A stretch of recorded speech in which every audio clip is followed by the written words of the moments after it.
Selamat datang kembali di channel Cipta Sejarah.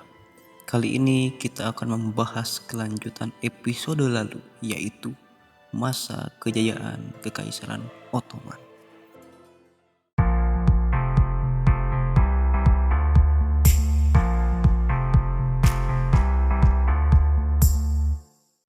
Mehmed II menata ulang negara dan militernya, lalu menaklukkan Konstantinopel pada tanggal 29 Mei 1453. Mehmed mengizinkan gereja ortodoks mempertahankan otonomi dan tanahnya dengan imbalan mengakui pemerintahan Utsmaniyah.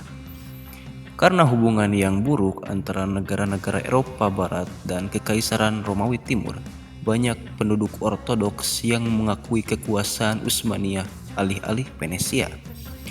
Pada abad 15 dan 16, Kesultanan Utsmaniyah memasuki periode ekspansi. Kesultanan ini berhasil makmur di bawah kepemimpinan sejumlah sultan yang tegas dan efektif. Ekonominya juga maju karena pemerintah mengendalikan rute-rute perdagangan darat utama antara Eropa dan Asia. Kemudian pada masa Sultan Salim I dari tahun 1512 sampai 1520 memperluas batas timur dan selatan Kesultanan Utsmaniyah.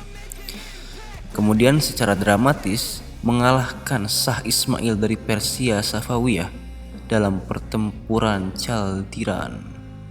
Salim I mendirikan pemerintahan Utsmaniyah di Mesir dan mengerahkan angkatan lautnya ke Laut Merah.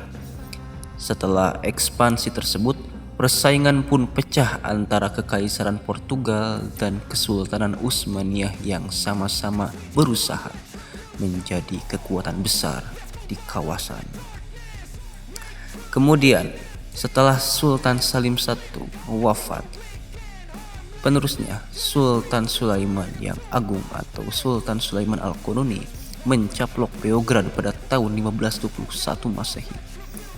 Beliau langsung menguasai wilayah selatan dan tengah kerajaan Hongaria. Beliau langsung mencaplok Beograd pada tahun 1521, kemudian menguasai wilayah selatan dan tengah kerajaan Hongaria sebagai bagian dari peperangan Utsmaniyah-Hungaria. Setelah memenangkan pertempuran Mohacs pada tahun 1526, ia mendirikan pemerintahan Turki di wilayah yang sekarang disebut Hungaria, kecuali bagian baratnya. Kemudian ia mengepung Wina pada tahun 1529 tetapi gagal. Kemudian tahun 1532 ia melancarkan serangan lain ke Wina, namun ia dikalahkan pada pengepungan Kunz. Transilvania, Wallachia, dan Moldavia menjadi kepangeranan bawahan Kesultanan Utsmaniyah di sebelah timur. Bangsa Turk Utsmaniyah merebut Baghdad dari Persia pada tahun 1535 Masehi. Kemudian menguasai Mesopotamia dan mendapatkan akses laut ke Teluk Persia. Kemudian Prancis dan Kesultanan Utsmaniyah bersatu karena sama-sama menentang pemerintahan Habsburg dan menjadi sekutu yang kuat.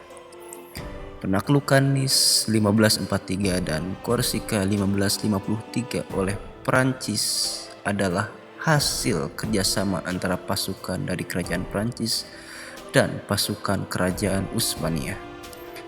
Pasukan tersebut dipimpin oleh Laksamana Utsmaniyah Khairuddin Barbarossa dan Turgut Reis. 1 bulan sebelum pengepungan Nice, Prancis membantu Utsmaniyah dengan mengirim 1 unit artileri pada penaklukan Esztergom tahun 1543. Setelah bangsa Turk membuat serangkaian kemajuan pada tahun 1543, penguasa Habsburg Ferdinand I secara resmi mengakui pemerintahan Utsmaniyah di Hongaria pada tahun 1547 Masehi. Kemudian pada tahun 1553 setelah Perang Ajuran Portugal pertama, Kesultanan Utsmaniyah menganeksasi Kesultanan Adal yang lemah ke dalam wilayahnya. Ekspansi ini mengawali pemerintahan Utsmaniyah di Somalia dan Tanduk Afrika. Aneksasi tersebut juga meningkatkan pengaruh Utsmaniyah di Samudra Hindia untuk bersaing dengan Portugal. Pada akhir masa kekuasaan Sulaiman Al-Qanuni, jumlah penduduk Kesultanan Utsmaniyah sekitar 15 juta orang, tersebar di 3 benua, Asia, Afrika, Eropa. Selain itu, kesultanan ini menjadi kekuatan laut yang besar, mengendalikan sebagian besar laut Mediterania. Saat itu, Kesultanan Utsmaniyah adalah bagian utama dari lingkup politik dunia. Kesuksesan politik dan militernya sering disamakan dengan Kekaisaran Romawi, salah satunya oleh cendekiawan Italia Francesco Sansovino dan filsuf politik Prancis Jean Bodin.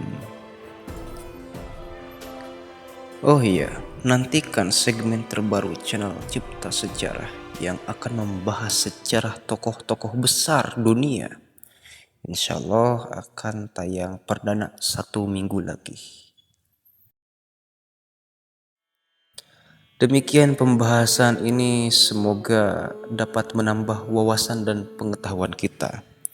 Yang tahu versi lain atau mungkin ada yang ingin mengkoreksi, silahkan di kolom komentar dan mohon maaf bila ada kesalahan.